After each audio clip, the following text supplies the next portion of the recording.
तो आज हम समझेंगे कि किस तरीके से जो ग्लोमेरुलर फिल्ट्रेशन रेट होता है उसको रेगुलेट किया जाता है।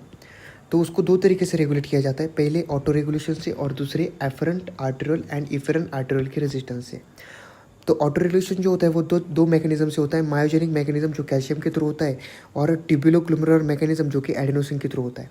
अब इसको हम डिटेल में नहीं पढ़ेंगे, अभी हम डिटेल में पढ़ेंगे afferent arterial and efferent arterial के रेजिस्टेंस, इस मैकेनिज्म को। तो देखो ये टेबल से पढ़ेंगे उसको हम।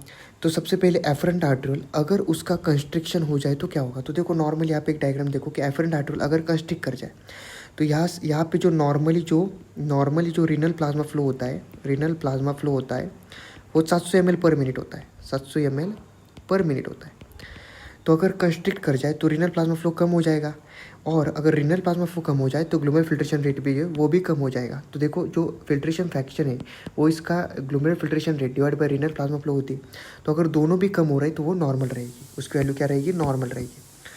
अब देखो आगे, अगर रिलैक्सेशन हो जाए किसका, अपने एफरेंट आर्टेरियल का रिलैक्सेशन हो जाए तो जो फ्लूइड है वो ज़्यादा आएगा, 700 ml से ज़्यादा आएगा। अगर फ्लूइड ज़्यादा है तो ग्लोमेरुलर फिल्ट्रेशन रेट भी बढ़ जाएगा। अब दोनों चीज़ें बढ़ रही है तो जो फिल्ट्रेशन फैक्टर है वो भी फिर से क्या रहेगा, नॉर्मल रहेगा। अब पढ़ेंगे हम इफरेंट आर्टेरियल के बारे में। अब इफरेंट आर्टेरियल का कंस्ट्रिक्शन हो जाए, क्या हो जाए, कंस्ट्रिक्शन हो जाए तो क्या होता है। तो इसको समझने के लिए हम रेजिस्टेंस नाम की कंसेप्ट समझेंगे कि जो एफरेंट आर्टेरियल होता है उसका रेजिस्टेंस R1 होता है, जो इफरेंट आर्टेरियल होता है उसका रेजिस्टेंस R2 होता है। तो जो नेट रेजिस्टेंस होता है वो R1 + R2 होता है। जब भी कंस्ट्रिक्शन होगा इफरेंट आर्टेरियल का रेजिस्टेंस बढ़ेगा तो जो नेट रेजिस्टेंस है वो बढ़ेगा। अगर नेट रेजिस्टेंस बढ़ जाए तो रीनल प्लाज्मा फ्लो होता है वो क्या हो जाएगा, कम हो जाएगा। और देखो रिलैक्सेशन के केस में समझो कि अगर रिलैक्सेशन हो जाए तो इफरेंट आर्टेरियल का रेजिस्टेंस कम हो जाएगा, तो नेट रेजिस्टेंस जो है वो भी कम हो जाएगा। तो अगर नेट रेजिस्टेंस कम हो जाए तो रीनल प्लाज्मा फ्लो है वो बढ़ेगा। अब बात आती है ग्लोमेरुलर फिल्ट्रेशन रेट को समझने की कि अगर कंस्ट्रिक्शन केस में दो टाइप की कंस्ट्रिक्शन हो सकती है, एक माइल्ड कंस्ट्रिक्शन हो सकता है, एक सेवर कंस्ट्रिक्शन होता है।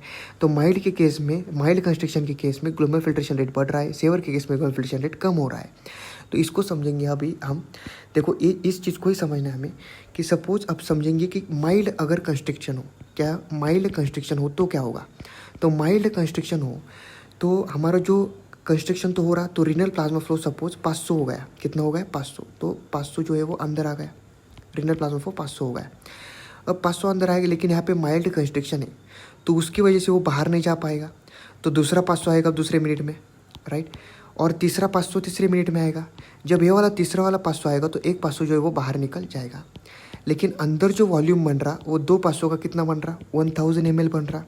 और 1000 जो ml होता है वो 700 ml पर मिनट से ज़्यादा हो गया।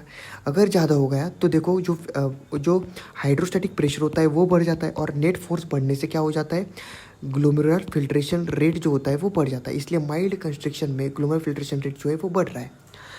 अब आगे की बात, सेवियर में क्या होगा, सेवियर कंस्ट्रिक्शन हो तो क्या हो सकता है। अब देखो सेवियर कंस्ट्रिक्शन अगर होगा तो इसको समझो कि रीनल प्लाज्मा फ्लो और ज़्यादा कम हो जाएगा। तो वो अभी 500 की जगह कितना हो जाएगा, सपोज इमेजिन करें 200 हो जाएगा। वो कितना हो जाएगा, 200।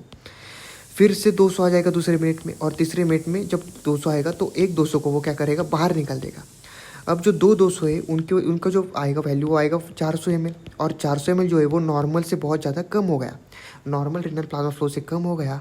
तो उसकी वजह से क्या होगा, जो हाइड्रोस्टैटिक प्रेशर है वो कम हो जाएगा, तो ग्लोमेरुलर फिल्ट्रेशन रेट जो होता है वो कम हो जाता है।